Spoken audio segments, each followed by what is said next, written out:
اعوذ باللہ من الشیطان الرجیم بسم اللہ الرحمن الرحیم الصلاۃ والسلام علیک یا سیدی یا رسول اللہ وعلی آلک و اصحابک یا سیدی یا نور اللہ۔ مفتی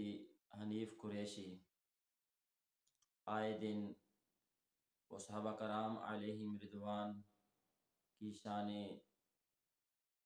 اقدس کے اندر گستاخیاں کر رہا ہے۔ کچھ دن پہلے اس نے سیدنا صدیق اکبر رضی اللہ تعالی عنہ کے حوالے سے یہ کہا کہ سیدہ طیبہ نے جب حق مانگا باغ فدق کے لحاظ سے تو حضرت صدیق اکبر نے وہ جو حدیث جو بیان کی لا نورثو کہ اللہ کے جو نبی ہیں وہ وراثت نہیں چھوڑتے، وہ وارث نہیں بناتے۔ تو اس حدیث کے حوالے سے حنیف قریشی نے کہا کہ یہ فقط اس کے راوی صدیق اکبر ہیں، اور اس حدیث کو سمجھنے میں صدیق اکبر رضی اللہ تعالی عنہ کو غلطی ہو سکتی ہے، اور شاید غلطی ہو گئی ہو سمجھنے میں۔ اب یہ کہہ کے وہ حضرت صدیق اکبر رضی اللہ تعالی عنہ کی عدالت پہ حملہ کر رہا تھا اور رافضیوں کو رستہ دے رہا تھا، اور ان کا رافضیوں کا دعویٰ بھی یہی ہے کہ حضرت مولا علی خلافت میں ان کا پہلا حق بنتا ہے، اور صدیق اکبر رضی اللہ تعالی عنہ عادل نہیں ہیں، انہوں نے عدل نہیں کیا، انہوں نے بی بی فاطمہ الزہرا کو حق نہیں دیا۔ اور یہ حنیف قریشی انہی شیعوں کو رستہ دے رہا ہے اور کہہ رہا ہے کہ ایک ہی راوی ہے اس حدیث کو بیان کرنے کے لحاظ سے، یعنی حضرت صدیق اکبر خود اکیلے ہیں، اور جب اکیلے ہیں تو لہٰذا انہیں اس حدیث بیان کرنے میں یا سننے میں خطا ہو گئی ہوگی۔ یہ سوال جب دعوت اسلامی کے مفتی حسان عطاری سے کیا گیا تو انہوں نے حنیف قریشی کے اس قول کا رد کیا اور وضاحت فرمائی کہ اس حدیث کو اکیلے یعنی صدیق اکبر بیان کرنے والے نہیں ہیں، اس کے 13 راوی ہیں، اور 13 میں سے 8 تو وہ ہیں جو عشرہ مبشرہ ہیں، اور 4 وہ ہیں جو خلفائے راشدین ہیں، یعنی اور یہ حدیث خبر متواتر کو پہنچ چکی ہے۔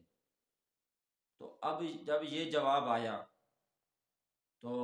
حنیف قریشی آپے سے باہر ہو گیا اور مفتی حسان اور دعوت اسلامی کے خلاف بکواس کرنے لگا، اور یہ کہنے لگا کہ 3 سال سے قائد ملت اسلامیہ ڈاکٹر اشرف آصف جلالی صاحب نے سیدہ طیبہ کے بارے میں جو الفاظ استعمال کیے ہیں اس مسئلے میں، لفظ خطا جو استعمال کیا ہے، یہ بے ادبی اور گستاخی بنتی ہے۔ دعوت اسلامی کے مفتی 3 سال تک کیوں خاموش رہے اور کیوں نہ جواب دیا؟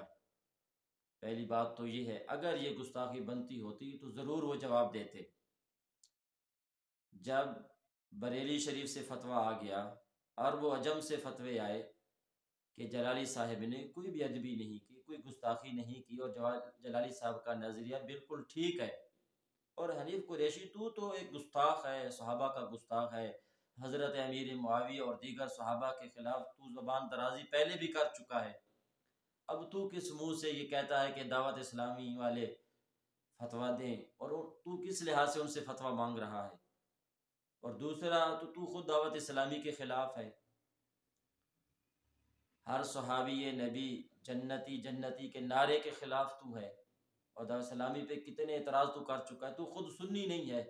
جب تو سنی نہیں ہے تو تجھے پھر سنی دارالافتاء سے اور دعوت اسلامی سے فتویٰ لینے کی ضرورت ہی نہیں ہے۔ باقی رہا قائد ملت اسلامیہ، اس پہ تمام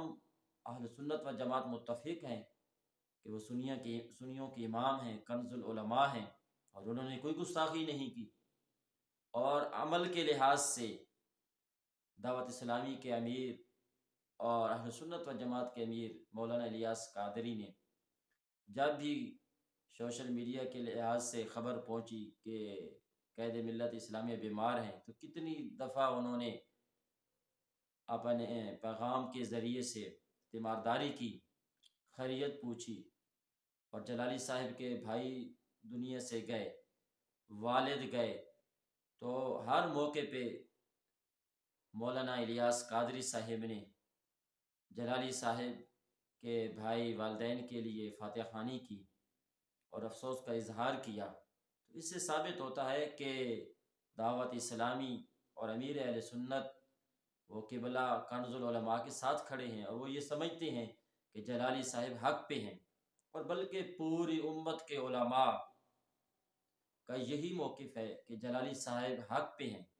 اور حنیف قریشی ہو، ریاض شاہ ہو، اور عرفان شاہ، یہ تو ویسے ہی اہل سنت و جماعت سے خارج ہیں، اور ان کے بارے میں ایک دعوت اسلامی نہیں، ایک تحریک صراط مستقیم نہیں، بلکہ بریلی شریف سے بھی فتویٰ ان لوگوں کے خلاف آ چکا ہے، جو کل تک جلالی صاحب کو گستاخ کہہ رہے تھے، آج وہ خود گستاخوں کی صف میں کھڑے ہیں۔ تو ان لوگوں کو توبہ کرنی چاہیے، یہ ابھی ان کے لیے موقع ہے کہ وہ توبہ کریں۔